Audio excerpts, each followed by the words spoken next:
Je m'appelle Julie et avec 8 collègues provenant des différentes caisses, nous avons décidé d'explorer la place de la technologie dans la sécurité sociale de demain. Comment échapper aux futurs dystopiques qui nous sont promis par les films hollywoodiens ? Comment rendre désirable l'apport de la technologie sans céder sur les questions d'éthique ? Sans céder sur la place de l'humain, comment rester fidèle à l'esprit qui a fondé ce monument de notre patrimoine qu'est la Sécu et dont parle si bien ce monsieur en 1965. Mais dites-moi, il y a 30 ans, il y a 40 ans, comment faisiez-vous sans la sécurité sociale ? On se soignait quand on avait les moyens de se soigner. Mais à ce moment-là, quand il n'y avait pas de sécurité sociale, ma fille a été opérée 2 fois, et je vous garantis que les fins de mois, on ne pouvait pas les faire. Moi, personnellement, j'ai 80 ans maintenant, je suis bien content que la sécurité sociale existe, sans ça, je serais déjà mort. Lucans, l'Union des caisses nationales de sécurité sociale, présente « On a rêvé la Sécu de demain ». Dans un monde en mutation, à quoi pourrait ressembler la sécurité sociale de demain ? Au programme, des réflexions, des analyses, des scénarios, parfois un peu fous. Un laboratoire sonore fait maison par des salariés qui y croient. Épisode 2. Une sécu augmentée, pas déshumanisée. La France, dévastée, sort du malheur en instaurant une politique de solidarité jamais vue. C'était l'un des projets du Conseil national de la résistance.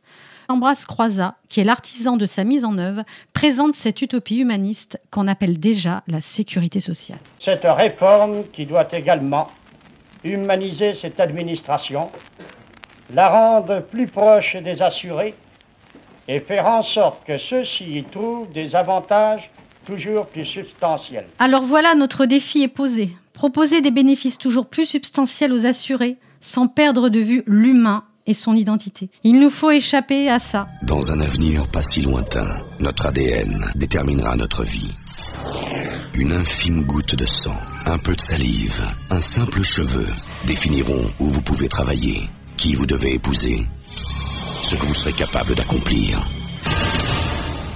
Certes, nous n'en sommes pas là. Pour éviter ce futur, il nous faut à la fois préserver les acquis du passé, explorer la perception de la sécurité sociale aujourd'hui et utiliser intelligemment les nouveaux outils au service de la protection sociale. Pour en avoir une vision, nous avons donné la parole aux usagers. Ils expriment sans phare leurs expériences et aspirations. Micro-trottoir. La sécurité sociale d'aujourd'hui, on va dire que c'est un organisme qui est très utile, donc quelque chose d'important, parce que je crois que si nos anciens se sont battus pour ça, c'est quelque chose qu'il faut prendre avec de la reconnaissance. C'est déjà une bonne chose d'avoir de la sécurité sociale en France. Il faudrait avoir quelque chose de plus structuré, avec la technologie d'aujourd'hui, avec l'IA, on peut tout faire. Plus numérisé encore, et je pense que la télétransmission comme le dossier médical sera la norme. Et après, je vous laisse inventer le reste. Est-ce que ce sera l'intelligence artificielle qui répondra à une question ? Peut-être. La sécurité sociale accélère son virage numérique pour simplifier la vie de tous.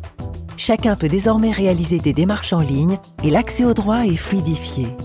La sécurité sociale est également garante de la protection de la vie privée de ses usagers. Notre question pour demain est la suivante. Comment s'emparer des possibilités technologiques tout en gardant la relation humaine au centre ? Nous avons tenté de vous décrire la sécurité sociale du futur, où l'on mélange le meilleur de la sécurité sociale et de la technologie au service de l'humain. 2 juillet 2045, 8h.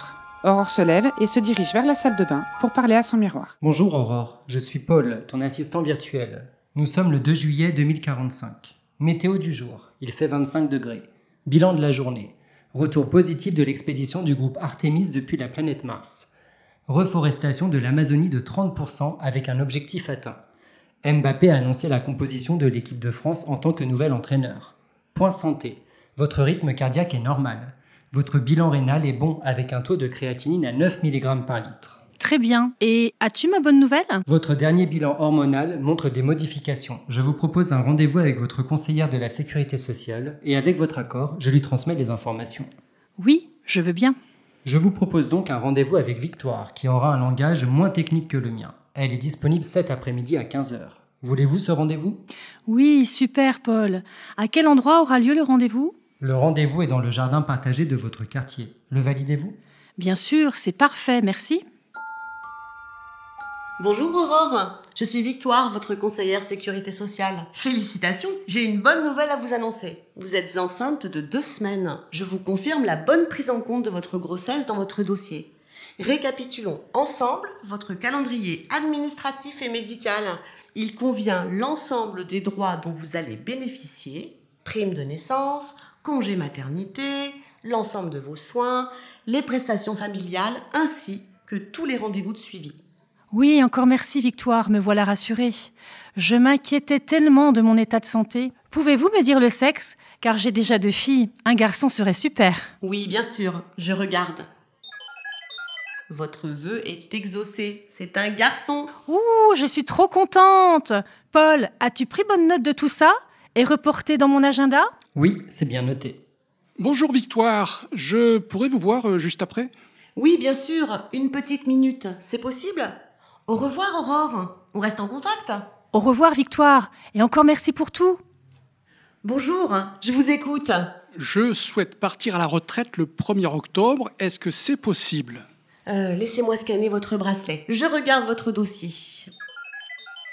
Oui, c'est possible. Il vous suffira de faire la demande 1 semaine avant votre départ. Ah, ok. Et puis, autre chose, mon capteur biométrique m'alerte sur une constante hépatique. En effet, votre capteur m'indique un signal. Et d'ailleurs, un rendez-vous a déjà été programmé avec un spécialiste demain à 16h dans la maison de santé de votre quartier. Cette consultation se déroulera en télémédecine. Cela vous convient-il ? Oui, ça me convient. Merci de me le rappeler. Je n'avais pas regardé mes alertes. Et comme d'habitude, il y aura des assistants médicaux sur place. Merci Victoire. À bien y réfléchir, la scénette que nous venons d'entendre esquisse ce futur désirable où l'IA vient en soutien de la sécurité sociale plus humaine qu'on appelle de nos vœux. Les potentialités sont infinies et notre exigence à la hauteur du si beau projet que nous ont laissé les fondateurs de la sécurité sociale. Nous saurons en être dignes. Cet épisode a été imaginé et produit par les participants au Défi du Lab 2025.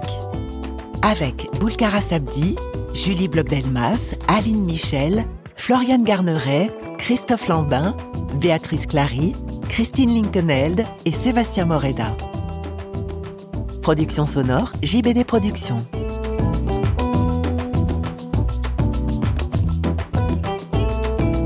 Merci au cerveau en ébullition, aux voix engagées et à vous qui avez tendu l'oreille.